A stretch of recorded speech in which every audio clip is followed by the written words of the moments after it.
Hello and welcome to Blythe Business News. Today I'm joined by Tim Harrison, who is Managing Director of Ionic Rare Earths. Ionic Rare Earths listed in Australia on the ASX market with a ticker of IXR and a market capitalisation of around 95 million Australian dollars. Now Tim, in recent months you've announced several milestone achievements. Please give us an update on the Phase 5 drilling programme at the rare earths mine Makuutu down in Uganda. Hi Tim, thanks. Progress is moving quite well with the Phase 5 program. We started with an initial RAB drill program which has tested both the eastern and northwestern tenements. That'll help us think about the potential scale of an expanded Makuutu project. And just now mobilising a diamond drill rig to site to complete the infill drilling on the western tenement. So that will likely help us upgrade the existing inferred resource on that western tenement up to indicated to support the next mining licence application at Makuutu. Now Tim, when you've been with us in the past, we've often talked about the mining licence application for Makuutu. What can you tell us about the progress on that? So we're working with the Ugandan government now to finalise the approval of the mining regulations in Uganda post the implementation of a new mining act late last year. We expect that the sign-off from ministers and the Ugandan government on the new regulations is imminent. And on the back of that, we'll be able to finalise our mining licence application fee payment, which is the only item that remains on finalisation of the mining licence application. We expect the approval of the mining licence to come shortly thereafter. So a lot of engagement in country and daily interaction with our stakeholders there. So good progress on the mining front, if you will, in Uganda. Because you've also got the other operation here in the UK in Belfast, where you are recycling rare earths. You've just announced the production of rare earth oxides at the Belfast facility. What's the significance of having that first mover advantage to produce rare earth oxides, outside China? Yeah, so those oxides that we've produced, high purity oxides, enable us now to progress with our supply chain engagement. So we're engaging now with metal makers, alloy makers, magnet makers to value add those separated oxides into materials, magnets, that will go into the motors to go into the EV supply chain. So with that material that we're making in Belfast, we're able to progress those relationships and potentially demonstrate to stakeholders here in the UK what a UK domestic supply chain could look like, but also demonstrate the tech for a number of other potential stakeholders and jurisdictions that are looking at applying our technology and commercial opportunities to deploy that tech globally.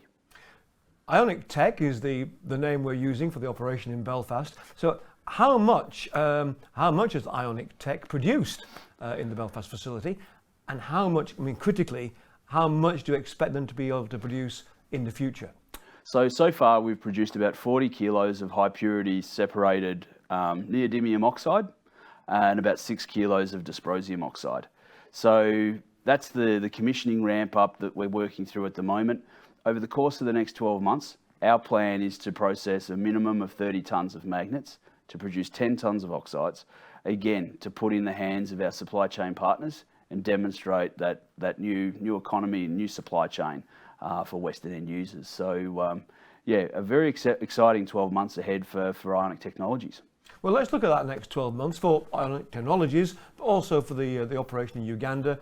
We like news flow on this program. The viewers, the investors like to hear about news flow. So what are the highlights we can be expecting in the coming months? Yeah, so we're also in the process of building a demonstration plant at Makuutu. So at Makuutu over the next 6 months, we'll be progressively working through finalisation of that demonstration plant. Earthworks has been completed, a shed's been ordered in Kenya and will be delivered to site soon.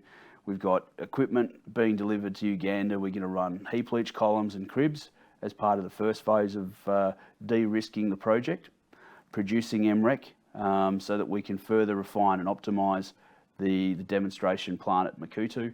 We'll be running through much larger heap leach demonstration facility at Makuutu. We need to produce a bit of product for potentially some customers.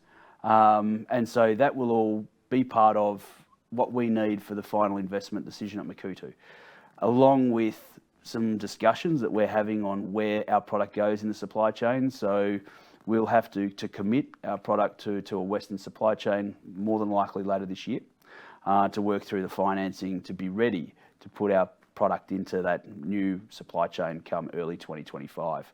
So on the Makuutu front, it's all looking very positive. A lot of work to be done, but we're going to continue to build the team.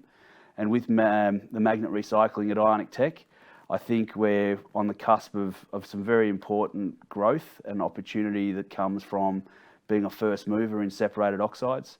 We're engaging with stakeholders here in the UK government and stakeholders in Northern Ireland about what potential scale-up could mean. We're engaging with the supply chain, and so very excited by the ability now for Ionic Tech to move further down the supply chain and open a door for Makuutu to ultimately come in and benefit from in the long term. Tim, thank you very much for being with us in the studio today. That was Tim Harrison of Ionic Rare Earths, as we said, developing the mine in Uganda for rare earths, and also recycling rare earths for life, I guess, recycling rare earths at Belfast for their all-important use in magnets and all the green technologies we're looking forward to. That's it for this edition of Blythe Ray Business News. Thanks for watching.